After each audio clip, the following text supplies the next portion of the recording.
i Slavonije, između Istre i Bosne. To je isti teritorij, gospodo.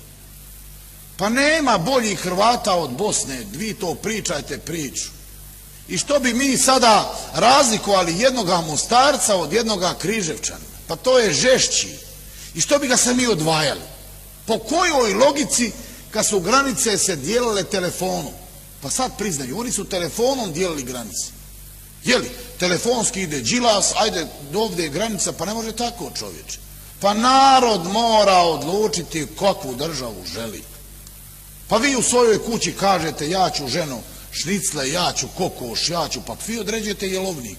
Pa ko našeme narodu vas servira, di će živjeti? Zašto vi to prihvaćate? Pa vi ne smijete ni u snu prihvatiti to. Pa 100 puta ni Franjo Tuđman, ali Franjo Tuđman govorio da je BiH prije izbora sastavni dio Hrvatske. Sad se negira BiH. Pa kako to za 6 mjeseci nema je?